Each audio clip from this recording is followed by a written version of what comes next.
بسم اللہ الرحمن الرحیم۔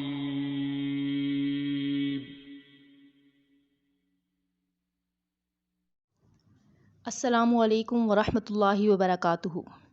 آج کی اس ویڈیو میں ہم جانیں گے تاریخ اسلام کے ایک ایسے جرنیل کے بارے میں کہ جس کا تذکرہ دنیا کی جنگی تاریخ میں ہونا بہت ضروری ہے۔ اس نڈر اور ناقابل شکست جرنیل کا نام خالد بن ولید تھا۔ حضرت خالد بن ولید کی بے مثال کامیابیوں کی وجہ سے حضور سرور کونین صلی اللہ علیہ وآلہ وسلم نے انہیں سیف اللہ یعنی اللہ کی تلوار کا لقب دیا۔ آج کی اس ویڈیو میں ہم حضرت خالد بن ولید کی زندگی کے بارے میں جاننے کی کوشش کریں گے کہ انہوں نے کس شجاعت، بہادری اور کس دانائی اور عقل مندی کے ساتھ میدان جنگ کو فتح کیا اور کس طرح خود کو ایک عظیم سپہ سالار کی صورت میں پیش کیا۔ ویڈیو شروع کرنے سے پہلے گزارش ہے کہ اس چینل کو سبسکرائب کریں اور بیل آئیکن کو بھی ضرور پریس کریں تاکہ ہر آنے والی ویڈیو کا نوٹیفیکیشن بروقت آپ کے پاس پہنچ سکے۔ ویڈیو کو اینڈ تک ضرور دیکھیں کیونکہ اس ویڈیو میں آپ حضرت خالد بن ولید کی جو شجاعت اور جو بہادری سنیں گے تو انشاءاللہ اس سے ایمان میں مزید تازگی پیدا ہوگی اور انشاءاللہ ایک ایسا جذبہ دل میں پیدا ہوگا کہ جس سے نیکیاں کرنے کی طاقت اور زیادہ بڑھ جائے گی۔ اللہ پاک نے مسلمانوں کو ایسے بے شمار سپہ سالاروں سے نوازا جنہوں نے مختلف مواقع پر مسلمانوں کو بڑی بڑی فتوحات سے ہمکنار کروایا، جن میں خالد بن ولید، محمد بن قاسم، طارق بن زیاد، یوسف بن تاشفین اور امیر تیمور کے نام شامل ہیں۔ مسلمانوں کے یہ سپہ سالار میدان جنگ میں دشمنوں کے لیے موت اور اپنوں کے لیے امن اور راحت کا باعث تھے۔ اسلام کے ان سپہ سالاروں نے اپنی منزل کا تعین کرتے ہوئے جب بھی اپنے قدم بڑھائے تو رفعت و عظمت کے پھول ان کے راستے میں بکھرتے چلے گئے۔ مکہ کے ایک ایسے گھرانے میں پیدا ہونے والا یہ بچہ اپنی دولت، سخاوت اور فہم و فراست کے حوالے سے جانا پہچانا جاتا تھا۔ اس بچے کے والد کا شمار مکہ کے ممتاز افراد میں ہوتا تھا۔ وہ مکہ سے طائف تک پھیلے ہوئے بے شمار باغات کے مالک تھے۔ اہل مکہ انہیں العدل اور الوحید کے القابات سے پکارتے تھے۔ وہ عرب کے پہلے شخص تھے جنہوں نے چوری کے سلسلے میں ہاتھ کاٹنے کی تجویز دی، جو بعد از اسلامی نظام میں شامل ہوئی۔ فوجی مہارت میں بھی حضرت خالد بن ولید رضی اللہ تعالیٰ عنہ کا جواب نہ تھا، لہٰذا یوں اس بچے کو دولت اور مزید خوبیوں کا سرمایہ ورثہ میں ملا تھا اور اس بچے نے بڑے شاہانہ انداز میں پرورش پائی۔ اس کے علاوہ آپ کو مردانہ کھیلوں اور فنون و حرب و ضرب سیکھنے کا جنون تھا۔ آپ نے بچپن میں ہی گھڑ سواری، نیزہ بازی اور شمشیر زنی سیکھ لی تھی اور تیر اندازی میں بھی کوئی آپ کا ثانی نہ تھا۔ ان خداداد صلاحیتوں کے مالک کا نام خالد بن ولید تھا۔ کھیل کا میدان ہو یا میدان جنگ، آپ رضی اللہ تعالیٰ عنہ کھیل کا پانسا اپنے حق میں پلٹنے کے ماہر تھے۔ کہا جاتا ہے کہ حضرت خالد بن ولید نے کشتی میں بڑے بڑے پہلوانوں کو پچھاڑا تھا۔ ایک بار مکہ میں کشتی کے مقابلے ہو رہے تھے تو عمر فاروق رضی اللہ تعالیٰ عنہ، جن کا شمار شہر کے نامور کشتی لڑنے والوں میں ہوتا تھا، آپ رضی اللہ تعالیٰ عنہ کے مد مقابل تھے۔ دونوں ایک دوسرے کو پچھاڑنے کی بھرپور کوشش کر رہے تھے۔ مقابلہ کافی دیر سے جاری تھا اور فیصلہ نہیں ہو رہا تھا۔ اچانک حضرت خالد بن ولید کا داؤ چل گیا۔ انہوں نے اپنے ماموزاد حضرت عمر فاروق رضی اللہ تعالیٰ عنہ کو اٹھا کر پٹخا، جس کی وجہ سے حضرت عمر کی پنڈلی کی ہڈی ٹوٹ گئی اور میدان حضرت خالد بن ولید نے مار لیا۔ قبول اسلام سے پہلے حضرت خالد بن ولید اسلام کے سخت مخالف تھے۔ جنگی حالات کا تجزیہ کرنے اور جنگی حکمت عملی میں آپ رضی اللہ تعالیٰ عنہ کو کمال حاصل تھا۔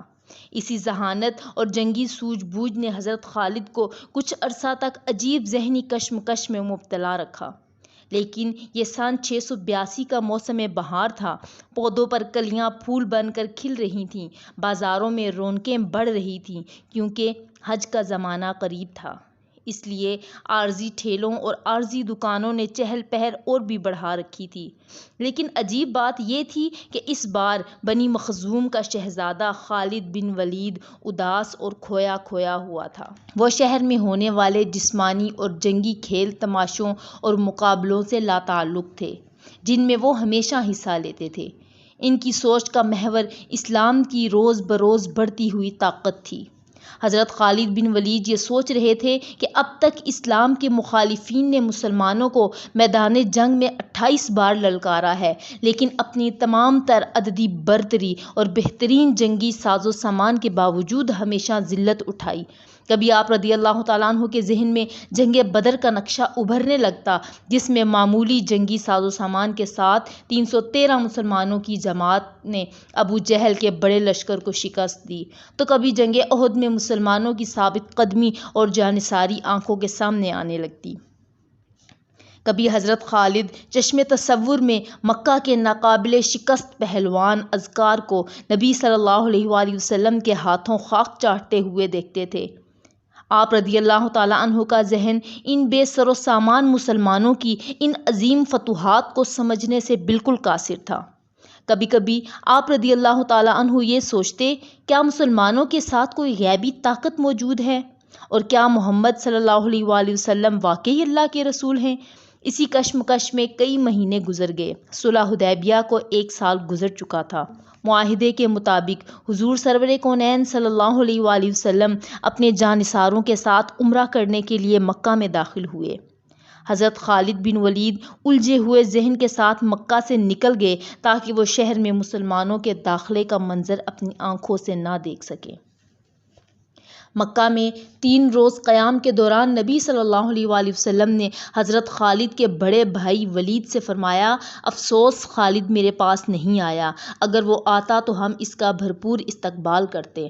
خالد جیسے بندے کو ہرگز اسلام سے دور نہیں رہنا چاہیے۔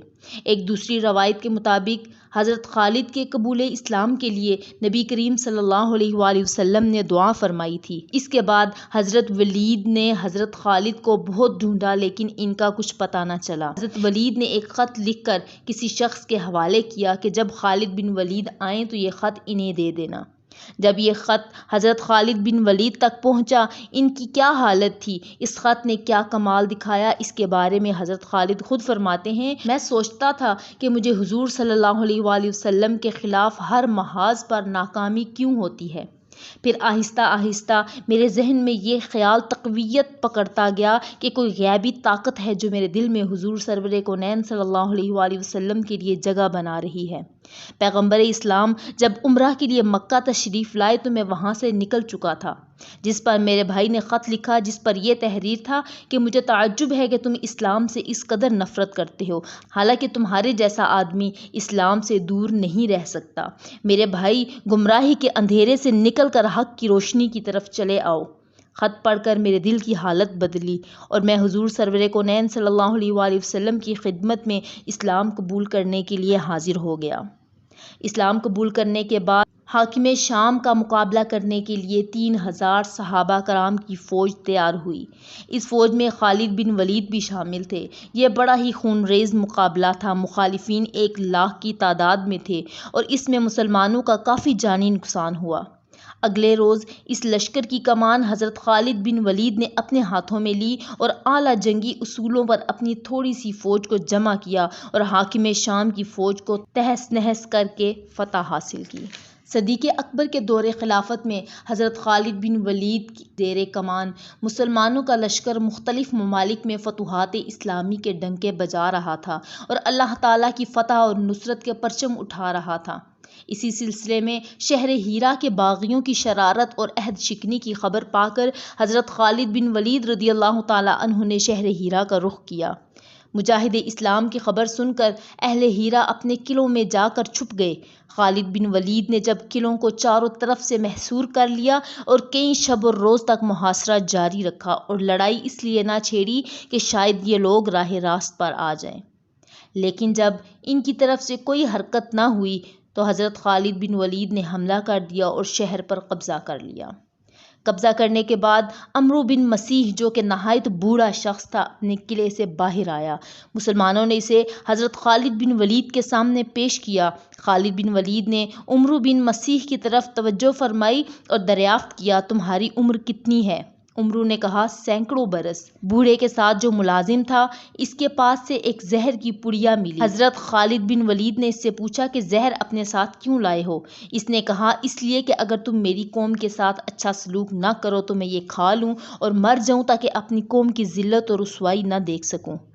حضرت خالد نے پڑیا سے زہر نکال کر اپنی ہتھیلی پر رکھا اور اس سے کہا کہ بے موت کوئی بھی نہیں مرتا، اگر موت کا وقت نہ آیا ہو تو زہر بھی کچھ اثر نہیں دکھا سکتا۔ یہ کہہ کر حضرت خالد بن ولید نے بسم اللہ پڑھ کر وہ زہر پھانک لیا۔ اس بوڑھے نے خدا پر اعتماد کا یہ منظر دیکھا تو بہت حیران ہوا۔ عمرو بن مسیح کی زبان سے یہ کلمہ بے اختیار نکل پڑا کہ جب تک تمہاری شان کا ایک شخص بھی تم میں موجود ہے تم اپنے مقصد میں ناکام نہیں رہ سکتے۔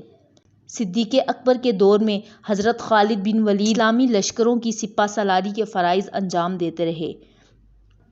معرکہ یمامہ میں آپ نے صرف 1300 فوجیوں کے ساتھ مسلمہ بن کذاب کی لاکھوں کی فوج کو شکست دی۔ حضرت خالد بن ولید کے بارے میں بیان ہوتا ہے کہ جب آپ بستر علالت پر تھے آپ نے قریب بیٹھے ہوئے لوگوں سے کہا کہ میں نے بے شمار جنگوں میں حصہ لیا، کئی بار اپنے آپ کو ایسے خطروں میں ڈالا کہ جان بچانا مشکل نظر آتا تھا، لیکن شہادت کی تمنا پوری نہ ہوئی۔ میرے جسم میں کوئی جگہ ایسی نہیں جہاں تلوار، نیزے اور تیر کے زخم کا نشان نہ ہو، لیکن افسوس موت نے مجھے بستر پر دبوچ لیا۔